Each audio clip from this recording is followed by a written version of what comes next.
Unai Simon, Unai Simon, Unai Simon. Oui, il faut le reconnaître. Oui, il faut le dire. Certes, c'est notre adversaire, mais aujourd'hui, le match de Unai Simon, les amis, est juste magnifique. Juste magnifique les parades qu'il a sorties. Je comprends pourquoi il a été le gardien numéro un de l'Espagne à la Coupe du Monde. Tout a une explication, les amis. Bref, FC Barcelone, Atlético Bilbao, les amis. Barcelone qui s'impose 2 buts à 0. Qu'est-ce que ça fait plaisir. Après la victoire écrasante hier du Real de Madrid, bien évidemment, il fallait que nous, on s'impose à notre tour. Et oui, contre une des grosses équipes de ce championnat. En plus de ça, on le sait tous, vous le savez, tout le monde le sait.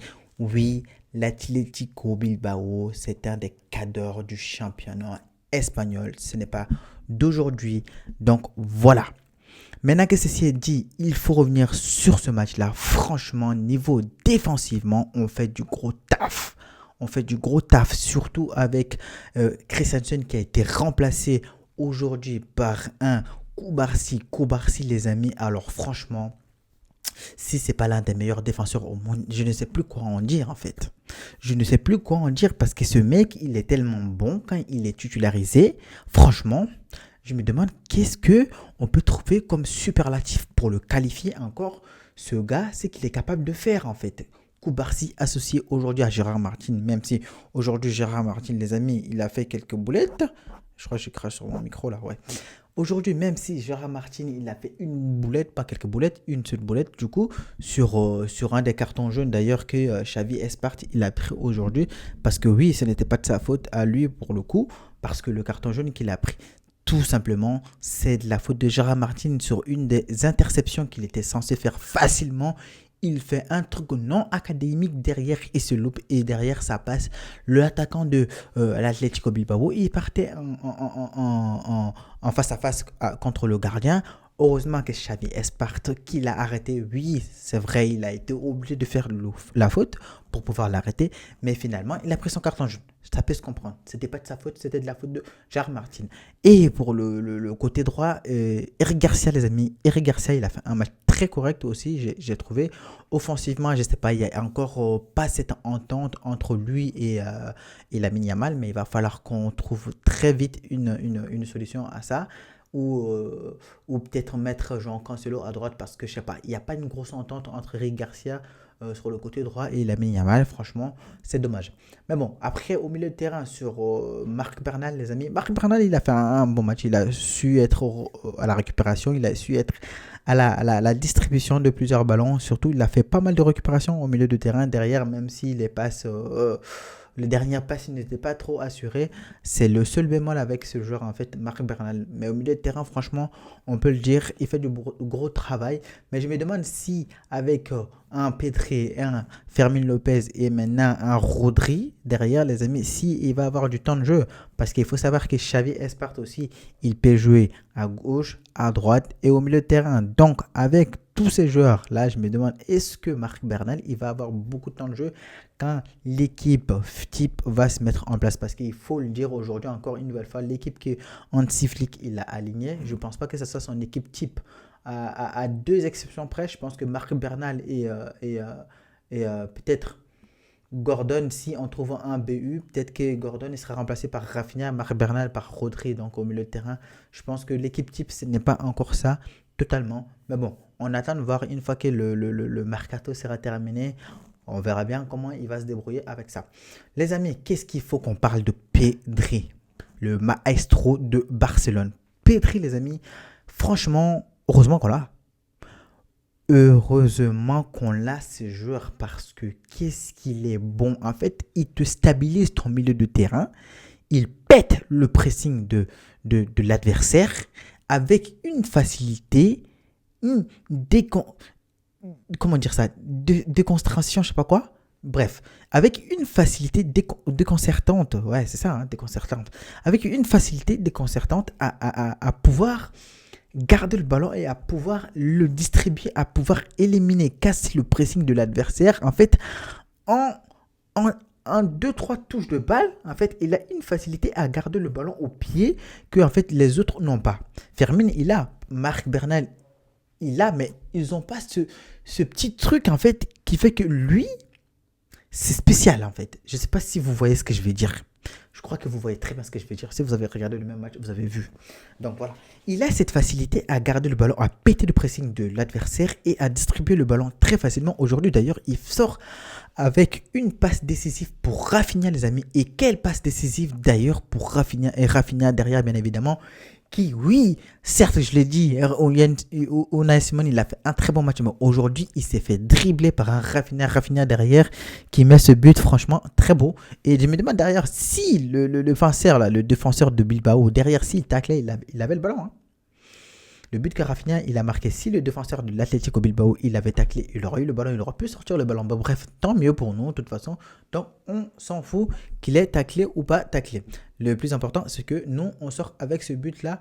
Et puis voilà. Et Fermin Lopez, les amis, aussi, qui sort aujourd'hui avec un but. Franchement, Fermin Lopez, aujourd'hui, avec Rafinha, Fermin Lopez, Mbappé, les trois là, leaders, hein, sont leaders leader en tête de buteur, voilà. Leader en tête de buteur, Rafinha, Mbappé, hier qui a marqué le triplé. Aujourd'hui, Rafinha, il a un but avec son doublé de la dernière fois. Pareil pour Fermin, le doublé de la dernière fois. Et aujourd'hui, son but. Donc, ça lui fait 3 buts avec Rafinha et aussi Mbappé. Donc, les trois, ils sont à 3 buts. Donc, on verra, le championnat va être très, très long. On verra qui sera le PTT de cette Liga cette saison. Et on va parler de notre cher ami Lamine Yamal, les amis. Lamine Yamal, oui, il a été bon. Oui, il n'a pas été intense là. Mais franchement, aujourd'hui, j'ai envie de dire, il aurait pu sortir avec 2, 3, voire même 4 passes décisives. Parce qu'aujourd'hui, c'est vrai, il a tenté des passes décisives. Il a tenté des passes clés. Franchement, il a une vision de jeu que n'importe quel autre joueur dans cette équipe de Barça, mis à part Pedri, n'a. Il faut qu'on se le dise, les amis. Quand vous voyez les extérieurs de pied qu'il met, les extérieurs de passe qu'il met, les extérieurs de pied droit, pied gauche qu'il met aux attaquants de Barcelone, tu te dis comment c'est possible que les gars-là, ils n'arrivent pas à marquer. Je pense notamment à la passe délicieuse qu'il a fait à le remplaçant, comment il s'appelle, à Karim Adeyemi d'ailleurs. Comment il a fait pour ne pas marquer Sam? Comment il a fait? Il était tout seul face au gardien.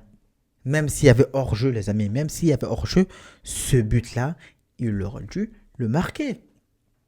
C'est pour ça qu'en entame de cette vidéo, j'ai commencé à applaudir Unai Simon. Parce qu'aujourd'hui, il a sorti des parades juste exceptionnelles. Unai Simon, les amis. Il faut le dire, quand l'adversaire fait des bonnes choses, il faut le dire quand ils font des mauvaises choses, il faut le dire également. Et aujourd'hui, Unai Simon, ça a été notre bête noire sur le terrain.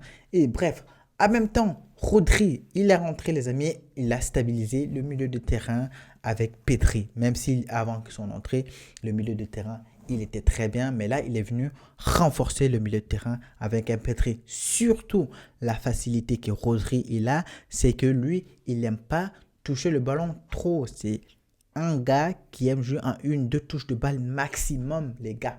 La simplicité de Rodri, en fait, c'est juste quelque chose que j'aime bien, en fait.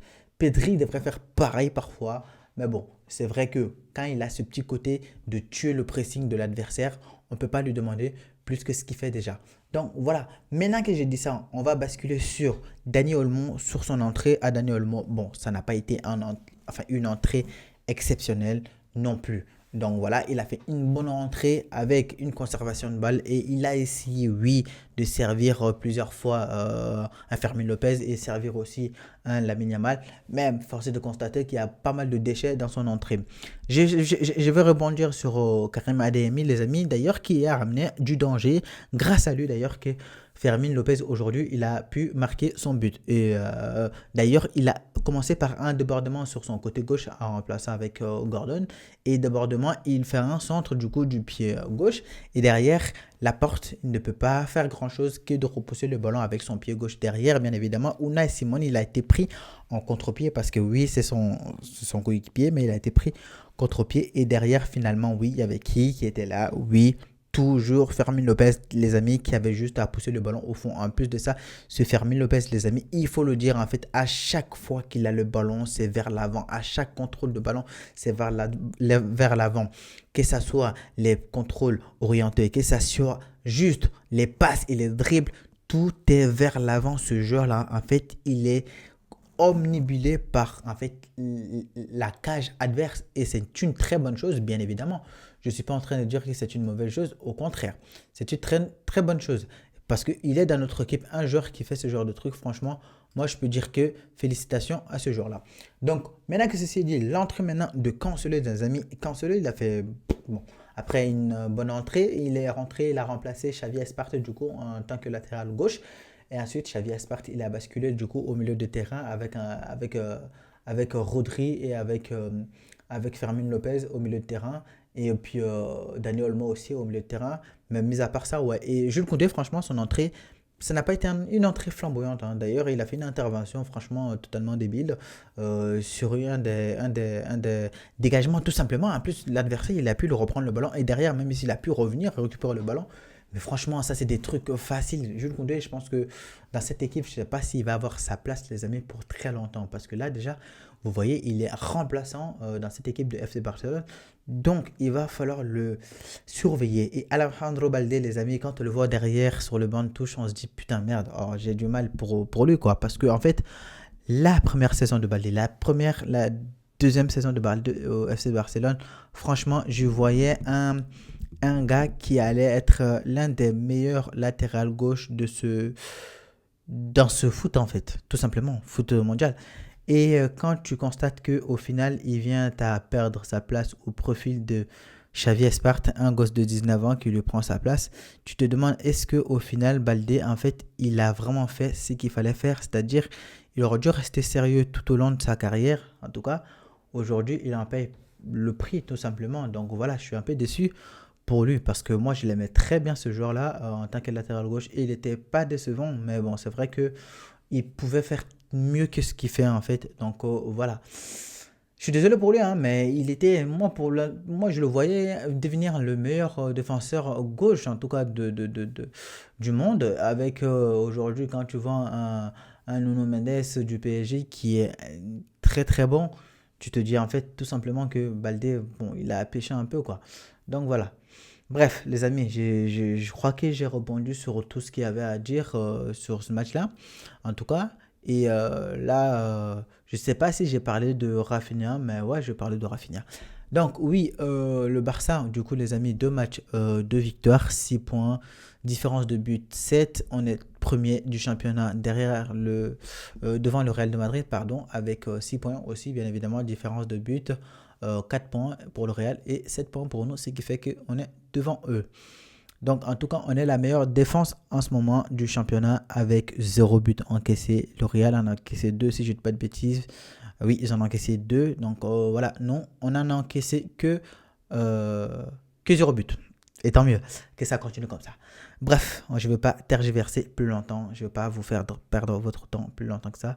Non, on se dit à une prochaine les amis et prenez soin de vous. N'hésitez surtout pas à liker et à commenter si vous avez aimé la vidéo. Comme ça me donne beaucoup plus de peps les amis. Allez, on se dit à une prochaine. Prenez soin de vous. Ciao.